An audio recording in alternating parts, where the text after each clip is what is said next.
Buenos días, profesora. Buenos días, compañeros. Mi grupo está formado por Campana Ríquez Naomi, Galindo Carrillo Stephanie, Pablo Taya Stephanie y mi persona, Chacaltana Bellido Jacqueline.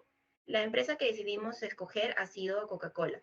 Con Coca-Cola es una empresa multinacional americana cuya sede se encuentra en Atlanta, Georgia.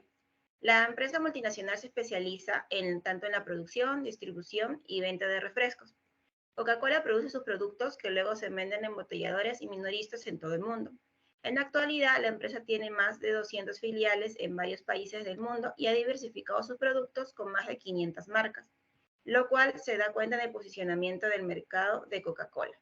Pasaremos a lo que es el criterio número 1, que es la estructura de mercado. La bebida de Coca-Cola es un perfecto ejemplo de lo que es un oligopolio, ya que en el mercado existen diferentes marcas de gaseosa, pero ninguna como esta. Ninguna de las otras marcas ha tenido la capacidad de competir contra ella, inclusive cuando varían el precio. Por otro lado, esta compañía tiene una gran capital para responder a los diferentes cambios en el mercado sin verse afectado. Esta empresa se convirtió en esa estructura, ya que también adquirió por medio de otras compañías su crecimiento. Coca-Cola desde hace varios años ostenta el liderazgo en refrescos a nivel mundial dentro del mercado de gaseosas y por eso se le considera líder en su rubro. Ahora pasamos a lo que es la ventaja competitiva. Aquí es importante conocer la competencia para determinar cuáles son las fortalezas y debilidades. Con Pepsi, la estrategia de Coca-Cola hace a una ventaja comparativa. Pepsi, sin embargo, tiene una variedad en el sabor, en su manera de manejar su estrategia, pero con Coca-Cola la manera de estrategia es mucho mayor.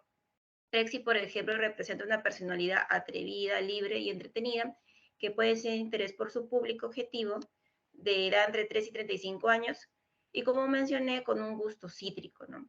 Coca-Cola ahora versus Inca-Cola. Inca-Cola se mantiene como líder contando con el 26% de participación en el mercado, seguido por la marca internacional Coca-Cola con el 25%. Perú es uno de los dos países a nivel mundial donde la marca local gana en posicionamiento a la bebida Coca-Cola. Coca-Cola en Perú es percibida como que tiene buenos canjes, su publicidad es divertida, mientras que Coca-Cola es considerada como que tiene un buen sabor y, como mencioné, publicidad. Con Cola Real adopta una estrategia mediante un precio justo. O sea, Cola Real consiste en fijar un precio por bajo del 50% que tiene Coca-Cola. Además, se basa más en el propósito de sabores variados y también en una presentación de únicos tamaños. Y respecto a su estrategia de distribución, se considera de que aprovecha más las zonas de provincias. Ahora pasará a mi compañera a hablar de lo que es el criterio número 2. Bueno, yo les hablaré de los fundamentos macroeconómicos de Coca-Cola. Y es que esta compañía es una empresa que se puede clasificar considerando diversos aspectos. Según su actividad económica, pertenecen al sector secundario y terciario, ya que fabrica y comercializan sus productos. Según la titularidad del capital, se trata de una empresa privada, ya que es una propiedad de particulares. Y según su jurisdicción, se trata de una sociedad anónima de capital variable. Ahora les voy a hablar del aporte del PBI. La compañía Coca-Cola y su socio embotellador Arca Continental Lindley reiteraron su confianza en el crecimiento económico del país y aseguraron que mantendrán sus planes de inversión para los próximos años. Entre el 2015 y 2019, el sistema Coca-Cola ha invertido más de 390 millones de dólares en nuestras plantas de producción, equipamiento y la reconfiguración de sus operaciones logísticas. De hecho, el año pasado se invirtieron unos 20 millones de dólares para instalar etiquetadores en las plantas de Pucusana, Arequipa y Trujillo para desarrollar así las líneas retornables. Hoy el 40% de la venta total de bebidas provienen de envases retornables, de vidrio y de plástico. Continuamos con la evolución inflacionaria. En este punto, Coca-Cola reconoce que sí han sentido el alza de los precios en los insumos y los fletes. El año 2022, la compañía cerró con una inflación en un rango de 7 a 8%, ya que en junio pasado el Banco Central de Reserva del Perú proyectó una inflación de 6,4% al cierre de ese año. Ahora en su contribución al empleado. El éxito de Coca-Cola no se podría explicar sin sus empleados. Su aportación e implicación son claves. Por ello, Coca-Cola hace todo lo posible para crear un entorno laboral feliz. y su objetivo es que todas las personas que trabajan en la compañía se mantengan con una actitud positiva, abierta y que generen nuevas ideas e innovación, desempeñando así con pasión. Para ello, Coca-Cola desarrolla políticas de gestión del talento que brindan a los trabajadores oportunidades para evolucionar conforme a sus aptitudes y preferencias, no solo desde un punto profesional, sino también personal. Las iniciativas no se quedan ahí. En el Perú, el sistema de Coca-Cola formado por el Arca Continental Lindley genera más de 12.000 puestos de trabajo, directos e indirectos, y tiene como clientes a más de 340.000 comercios a nivel nacional. También Coca-Cola ha desarrollado el programa Ambasador, reflejado de la conexión entre compañía y empleado. Gracias a él, los trabajadores se convierten en los mejores embajadores de la marca, explicando al mundo lo que hay detrás de ellas y mostrando a su vez su orgullo de pertenecer a la compañía. Ahora en el criterio 3, les hablaré sobre los ingresos y gastos que tiene Coca-Cola en el Perú. Y es que en retornabilidad, Coca-Cola invierte en el Perú 30 millones de dólares en el uso y la compra de envases por año.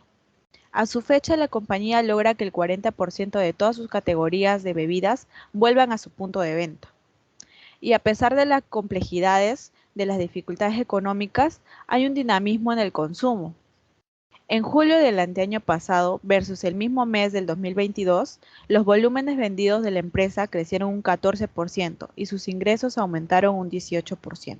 Gracias. Ahora le doy paso a mi compañera. Bueno, respecto a la informalidad en el mercado, en el Perú existen diferentes tipos de informalidad, entre ellos el sector de bebidas gaseosas. El comercio informal acapara una gran medida de distribución de productos como Coca-Cola. Según se ha conocido, los precios que se manejan actualmente en algunos sitios de venta están muy por encima a los regulados. También hay la existencia de establecimientos donde se adulteran gaseosas de diferentes marcas. Entre las principales se encuentra Coca-Cola, que tienen la fecha vencida para su consumo, pero igualmente las comercializan en bodegas y restaurantes. Debido a que sitios que no tienen acceso o que no son sitios de distribución oficial deciden utilizar creaciones modificadas para poder venderlas al público utilizando botellas y etiquetas, tapas falsificadas. Respecto a propuesta participativa, en un mundo competitivo, específicamente en el mercado de bebidas gaseosas de consumo masivo, resulta de vital importancia el nivel de servicio que se ofrece al cliente. Por tal motivo, debe ser foco de Coca-Cola velar porque este sea el mejor posible. Los equipos comerciales tienen dicha responsabilidad, pero que debe ser compartida con la cadena de suministro, iniciando desde que se proyecta o planifica la demanda, pasando por la toma de pedidos, el empaquetado de los mismos y el proceso de distribución o entrega. Deben participar en campañas de reciclaje y proyectos de cómo cuidar el ambiente, ya que el público vería esto como, a pesar de una empresa que trabaja aún con envases de plástico, está preocupado por el cuidado de futuro de estos temas. Siguiendo con el criterio 4 del sistema monetario, el sistema monetario elegido fue el de tasa de interés de referencia. Desde que se decretó la emergencia sanitaria en el Perú, producto de pandemia de la COVID-19, el Banco Central de la Reserva ha venido implementando diversas medidas de política monetaria con la finalidad de contener la deceleración económica. La economía al inicio de la pandemia se vio muy afectada. La contracción del PIB en el 2020 fue de un 11% como resultado de la cuarentena. La afectación de mayor magnitud se registró en el segundo trimestre, cuando se contrajo en 29.91%. La principal herramienta de la política monetaria del BCRP es de su tasa de referencia para préstamos interbancarios. Esta se redujo con un mínimo histórico con la finalidad de atenuar los costos financieros para hogares y empresas en atención al adverso impacto económico que generaría la pandemia. En marzo se decidió reducir la tasa en 100 puntos base a 1.25%. Posteriormente, en abril, fue reducida en otros 100 puntos base a 0.25%, con lo que se alcanzó un mínimo histórico. Desde entonces, se mantuvo sin alteraciones hasta el final del año. Si bien resulta que la transmisión de la tasa de referencia a las tasas de mercado es lenta, o en el peor de los casos no se llega a transferir efectivamente. La creación del programa Reactiva Perú sirvió para que las entidades del sistema financiero reduzcan sus tasas de interés a nivel nunca visto, tasas promedio de 1.40%.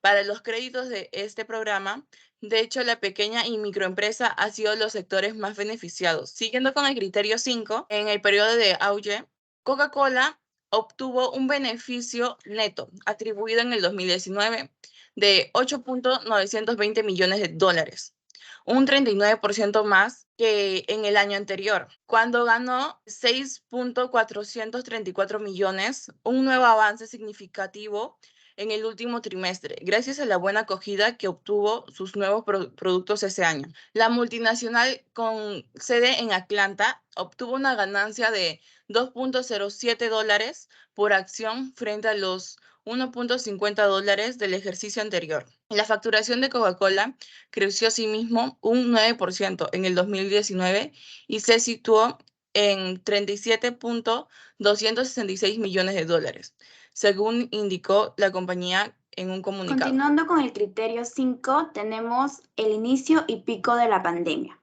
Incluso una empresa tan grande como Coca-Cola fue afectada gravemente durante esta época, ya que para el segundo trimestre, durante la pandemia, las ventas de Coca-Cola cayeron en un 28%. Este fue considerado el peor segundo trimestre en 25 años. Y todo esto es debido a que la mitad de los productos de Coca-Cola se consumen fuera del hogar. El fenómeno se sintió en todo el mundo. Primero, la facturación neta cayó en Europa, Oriente Medio y África con un 37%, en Latinoamérica con un 25%, en Asia-Pacífico en un 23% y en Norteamérica en un 16%. Reactivación de la economía. Coca-Cola obtuvo un beneficio de 9.771 millones de dólares en 2021, un 26% más respecto al año anterior, impulsado por la recuperación de la demanda de su bebida estrella del mundo. La compañía estadounidense de bebidas reportó unos ingresos operativos netos de 38.655 millones en el ejercicio, un 17% más interanual, y señaló que ha superado el volumen de negocios previo a la pandemia del COVID-19. En el cuarto trimestre, el más seguido por los análisis de Wall Street, Coca-Cola reportó unas ganancias de 2.414 millones, un 66% superior a la del mismo tramo de 2020, con un aumento de la facturación del 10% hasta el 9.464 millones.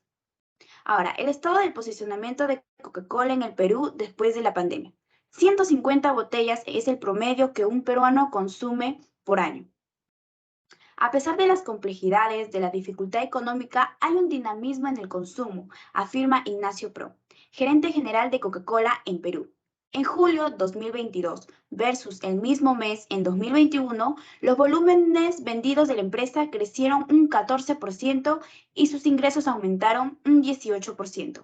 El resultado de julio de 2022 comparado con 2019, es decir, la prepandemia, se supone un crecimiento de 3,5% en volúmenes de ventas. Para el cierre de 2023, Coca-Cola Perú proyecta crecer de 7% a 8% en volúmenes vendidos y un 12% en ingresos. Son cerca de 250 millones de dólares de ingresos adicionales. Ahora continuando con las conclusiones. Coca-Cola es un oligopolio que desde hace varios años ostenta el liderazgo de refrescos a nivel mundial.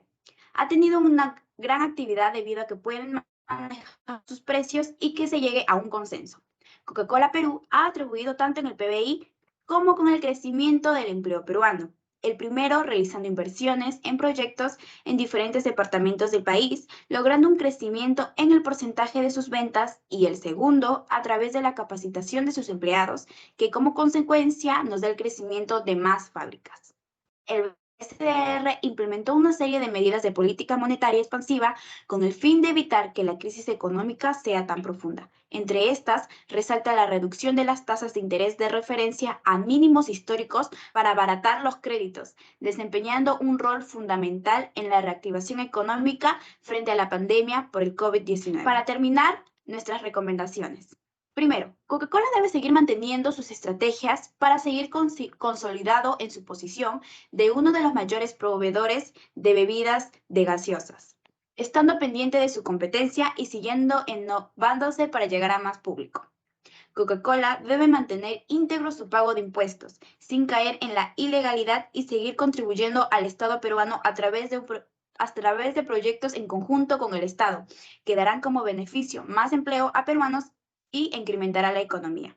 El BCR debe seguir tomando medidas monetarias y financieras orientadas a promover el correcto funcionamiento de los mercados, enfocándose en la reducción del costo de financiamiento, la provisión de liquidez, el sistema financiero y la reducción de la volatilidad de las tasas de interés de largo plazo y del tipo de cambio. Eso sería todo. Muchas gracias.